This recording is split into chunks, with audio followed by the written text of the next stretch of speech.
I'm so glad to be part of this group because women are just more democratic.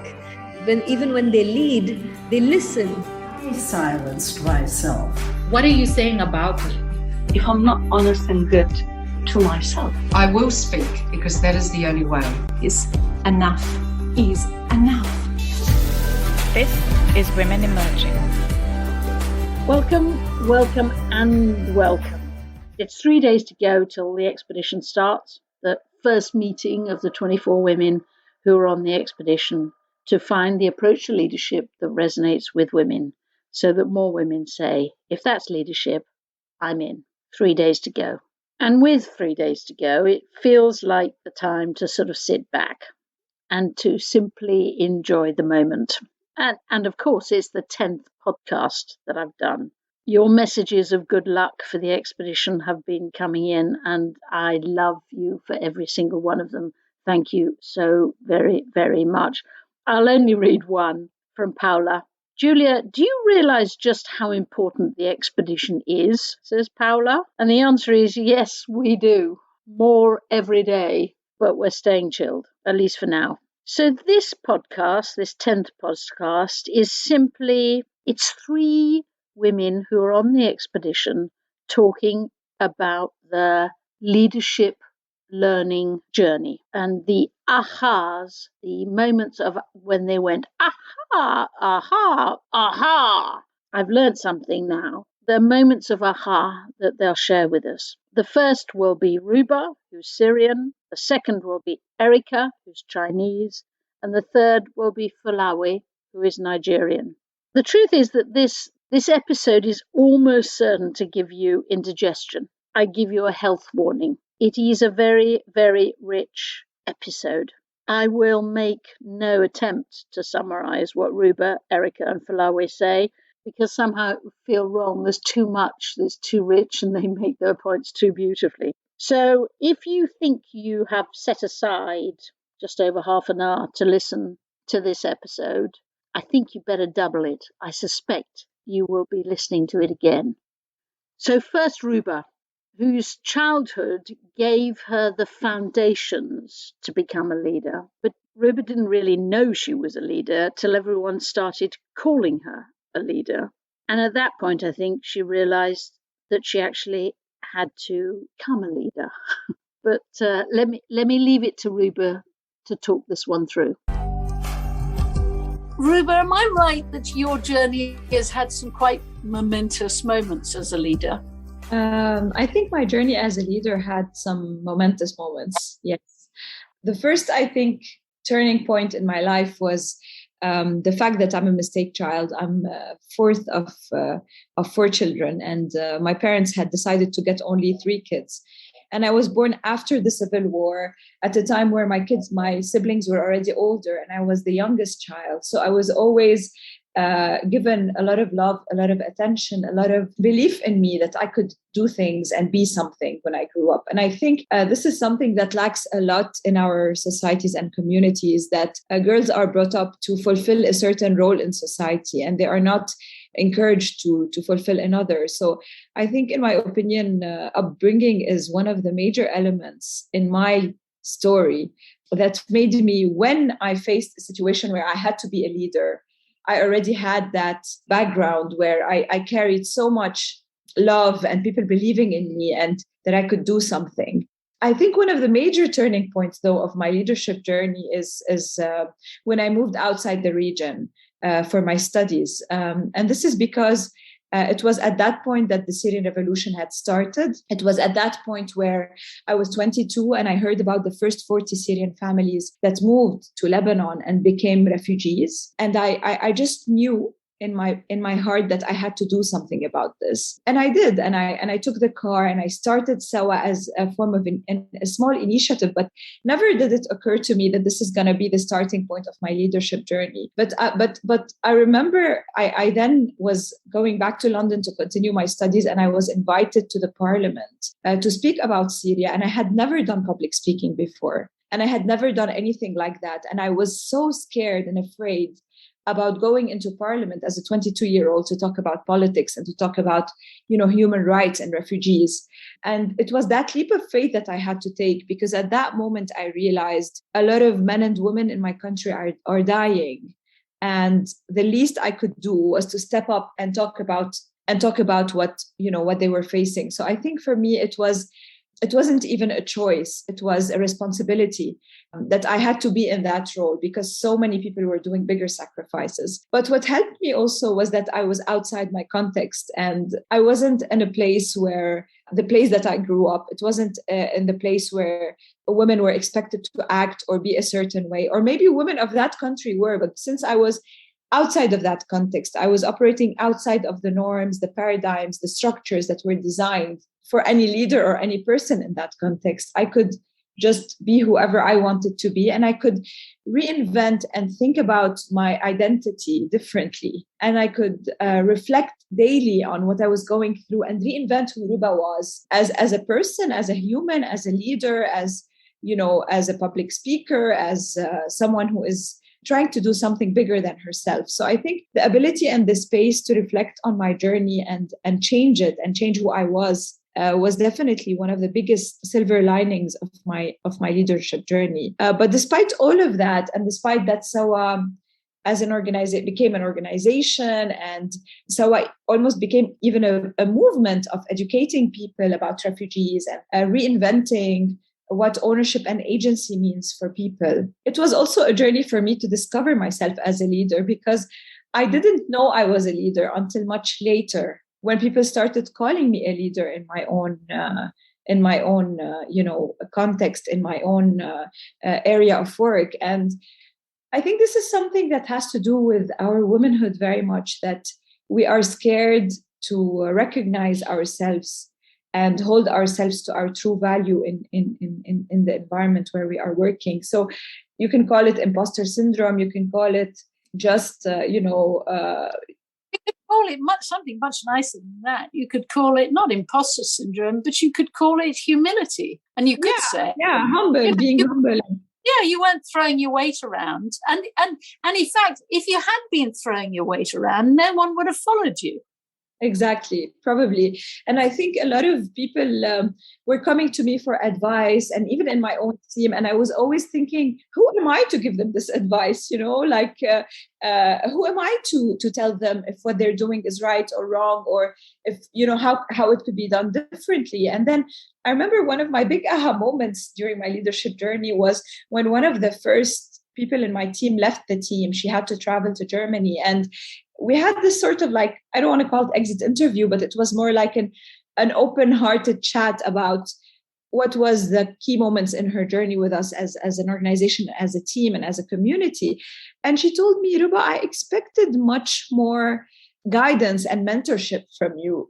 And she was a very strong woman, and she had a very strong personality. And I always kind of, almost, it was not a rivalry, but I almost thought like we were on the same, at par with each other in the team, although I was her manager. And it was at that point that I realized that, okay, the way I look at myself is not the same as the way people look at me. And maybe it's about time that I step up into the shoes of how, of where it's about time I start acting in accordance to where people really see me, which is in a leadership position.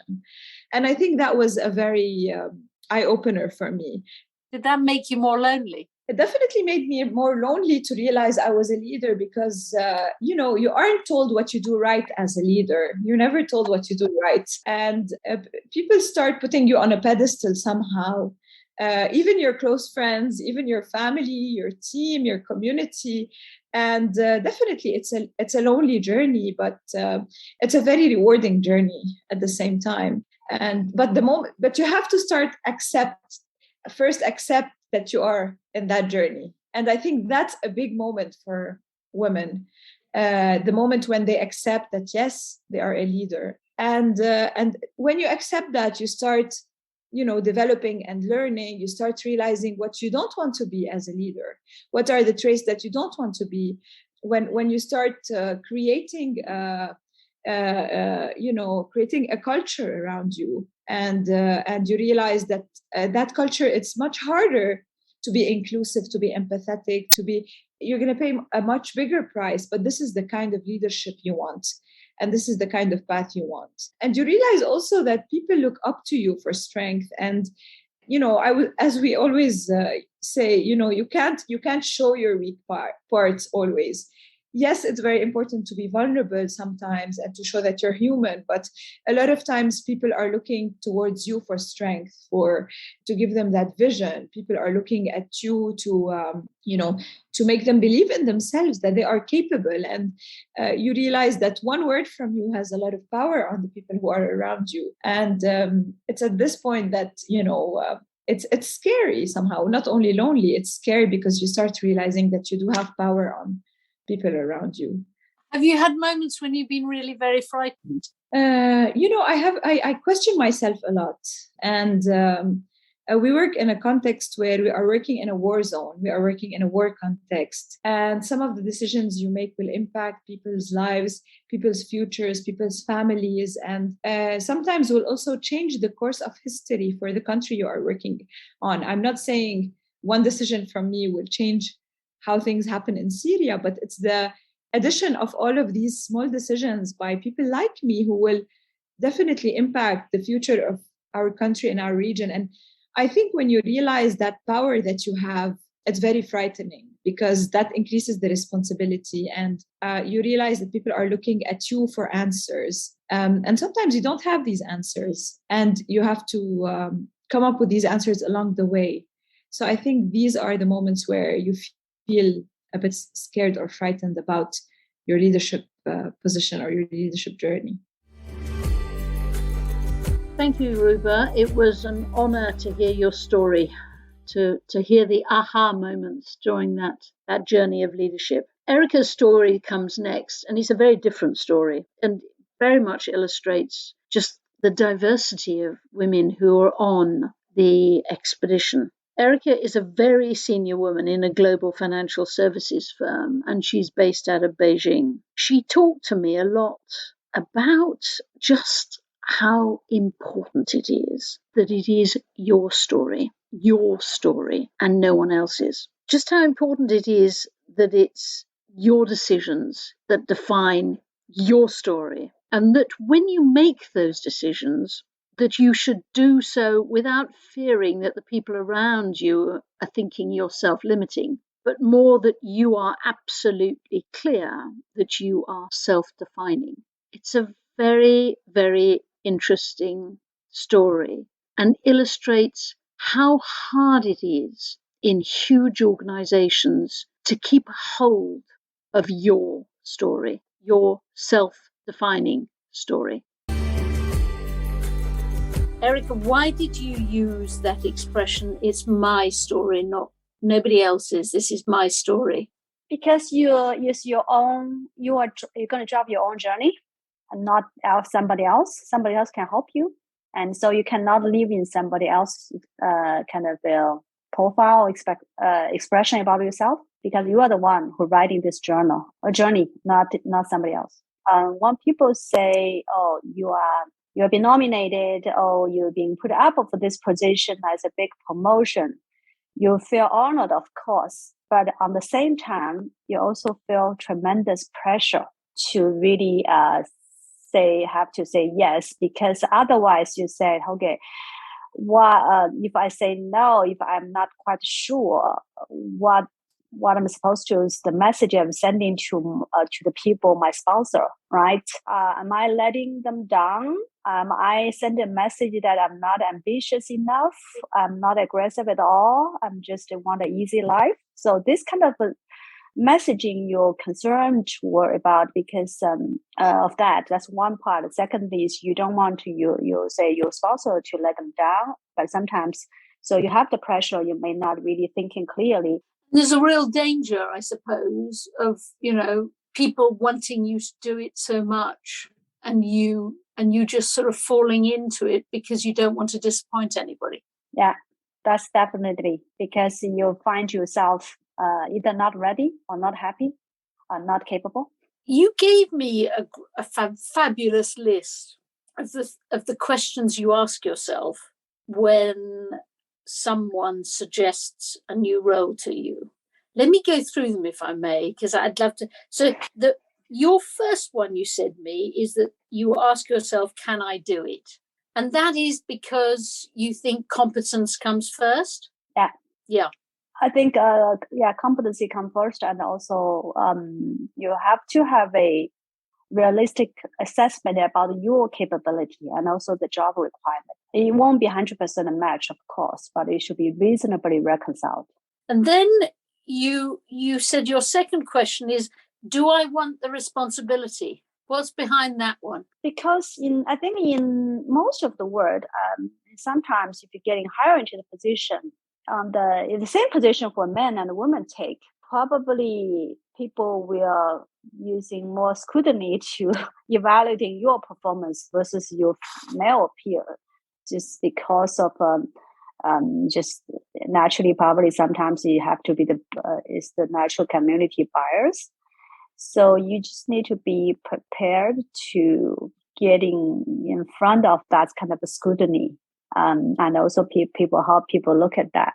And also because of responsibility you are taking on, including some tough decisions you're forced to make. If you're not that kind of person, you that are very comfortable making those really tough decisions, then and also thinking about you're responsible for how many people's career future, success of the business, accountability, and also direction of the organization, then I think then that's where you come to the question, say, do I really want that? And sometimes you feel, maybe I'm better off to do step down a little bit, and not step down, just one step back a little bit and do something more comfortable or not stretch so much. I think that's kind of a thinking through I had. And I suppose that comes to the point of it's my story, not yours. Is, I might want that responsibility, but I might not want it now. And this is my story, not your story. Yeah, that's true. And I think that's definitely the case. And also sometimes you also need to draw a line. It's not just trying to say not be able to step out of your comfort zone. You have to be able to have the courage to step out to your comfort zone to stretch. But how much far you want to stretch yourself is really a personal judgment. If you find yourself, in my situation, I find stretch too much, then I feel like even though people say you should go for that, I would say, wait a second, I want to step back. I don't want to go for that because I feel the stretch is too much. Not only for me personally, career-wise, work-wise, or also talking about the family and other things you want to thinking along. They are going through the journey with you together. And I suppose that leads into the third thing you say is, am I okay with the sacrifices? That makes sense, doesn't it? To actually analyze this and not to pretend that there aren't sacrifices. That's true. Definitely, you have to analyze and think about the sacrifice you're gonna do, because I remember you potentially one thing, you probably easily double your travel time. Travel time is out of town time. So will you be able to do that? Are significant others willing to accommodating that? Are you able to think about maybe missing your all the kids' big events, etc. All these things, and on different stage of your career and your family life, your personal life, you have to evaluate. Is something a sacrifice, but I will get back later, or is something if you miss it, sacrifice, you will never get it back. This is also something people thinking give a different way to different situation and scenario and events. So that's how they make the decisions. Which leads to your fourth, which was, I thought, a really interesting one, is what will I miss? That's true. I think one of the things you moving that is you still have a passion of your current things. You feel fully passionate about the things you are able to take, the new things you're going to take up. I think that's really also a very important element for me to judge every single move of my career move. I feel excited about what I'm going to do, even though I have a lot of uncertainty, things I don't know. but I still feel very excited and passionate, and then you should go for that. But if you feel very passionate about things I'm doing right now, and then, but then if I go into the next one, I feel the energy and also the time you're required to do the things right now could be a further maybe diluted, where you have to move on something like you mentioned earlier, something you don't feel very, very enjoyable, politics and managing people, conflict, etc. Then you think about, okay, is that really worth it? Do I have to prove my value by just being a one rank higher, or I just stay at the current situation, which I feel more comfortable, more happy, more enjoyable, and more sense of achievement. It becomes history. And then your next question you ask yourself is, do I have the power base to support me in this new role? That's actually very important, particularly because we are running a people business. So you have to have the people who support you to get things done. You may not have everybody as your subordinator be on your troops and to execute every single thing you ask them to do, but you will be able to have your decent size of a power base to carry out a new initiative, to show a results and to show outcome of the initiative. So that's very critical. And then your last one is, will I accept the trade-offs on my health? Health-wise, if you get into your limit to stretch too much, then you have this mental and your physical body will react to that pressure. And that stretch, that pressure will be the one that you don't want to go that far. I mean, that's really what I mean. And you use a wonderful expression, which interests me a lot as well. It's not about these questions are not about being self-limiting. They're about being self-defining. And I suppose what the outside world sees them as self-limiting and almost goads you into doing what you shouldn't do because you don't want to appear to be self-limiting. And what you're saying is, no, you've got to define yourself. Yeah, that is absolutely true. And also it takes more courage to do self-defining than worry about people thinking you are self-limiting. Meaning taking much more courage to say no, if not supposed to say yes. The courage to say no and to self-define. Yes. Our last leadership story comes from Folawe. I interviewed Folawe, but as you'll see, she rapidly started interviewing me. A few years ago, I met Folawe, and she sang me a song called No Man is an Island. Folawe, the first time we met, you sang that song to me. Why? I remember that when we met, and I remember like singing that song to you, it was very organic, where that song came from. And that was a song that I learned from the school that I attended, part of my primary education in Benin Republic, in Republic of Benin, where the school owner, who was also the head of school, Mrs. Edna V. Tunu, an African-American who was married to a Togolese, who set up these international schools, both in Togo and in Benin Republic. And this school had, such a diverse group of Africans, who were attending the school. And I remember, this song where, she just was saying, no man is an island. But I think the song also just reflected the essence of the school, where, when I think about who I become today, the values that I've continued to shape my life, I think a lot of it, emerged from that school. And it was just how she saw potential in every child. Like, children could be naughty and we could be all kinds of words, of negative adjectives, but this woman would see value in like the list, in the child who was least expected to have any potential, in like the most disruptive child in that school. And she would see some type of talent, and like, I would see how, because she would see that, and because she was, like so into it, like everybody would sort of like rally round even the most problematic child and what have you. And, I think that was one of the things that, that school had. And and also I saw that even with all the different teachers, right, who were in that school. And, when I was sharing the song with you, I just felt like in that moment, like I remember the song because she taught us that song, that said, no man is an island, no man stands alone. Each man's joy is joy to me. Each man's grief is my own. We need one another.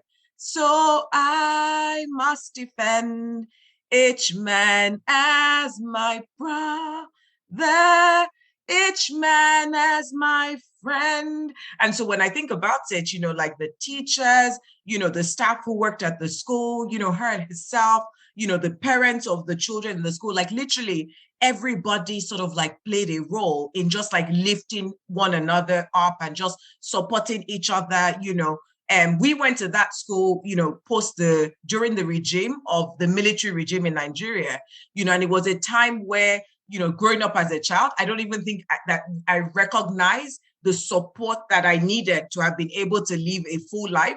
The support from just emotional support, moral support, like literally having to uproot my life, leave my existing friends, in the school that I was attending back in Nigeria, and then coming into this community that was just so full of love and support, and that just felt like, family away from my usual home. And I remember, I will never forget you singing it to me. I remember holding my camera up so that I could capture it. And whenever I'm miserable, I play that back to myself. And whenever I want to tease you, I play it to other people. Just I know. To embarrass.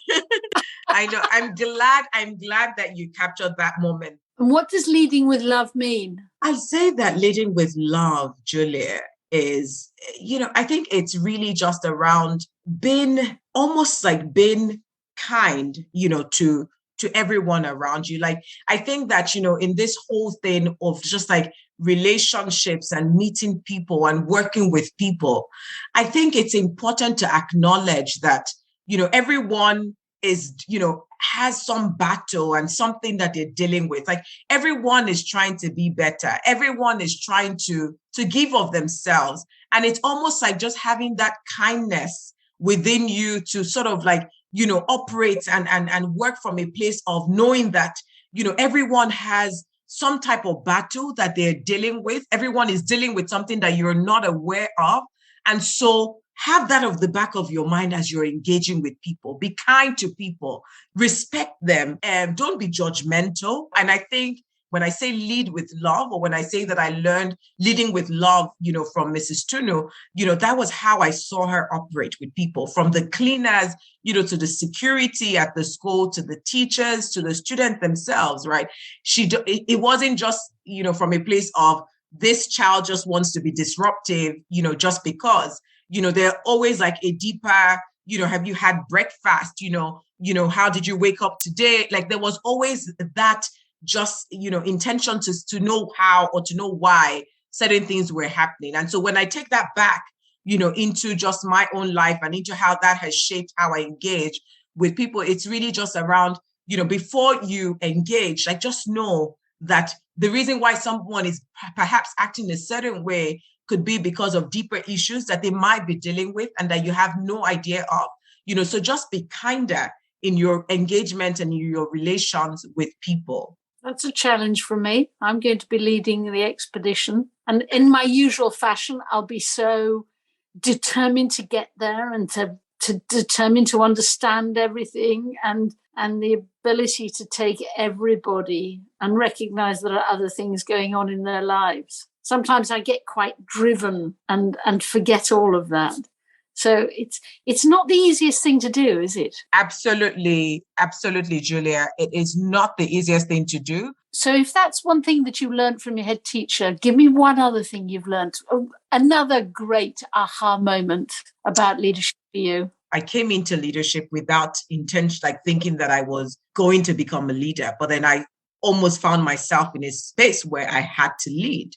And being an introvert who, just always wanted to be by herself and not really have people who wouldn't, who would be upset with me or at me, or who wouldn't quite like me. I always found I ran away from difficult conversations. I would rather just make sure that everyone was fine and happy. And I think one leadership moment, had to be a quote that I saw, and I'm not sure, who came up with that quote, but it said, if you want to be liked, you can sell ice creams and, and not be a leader.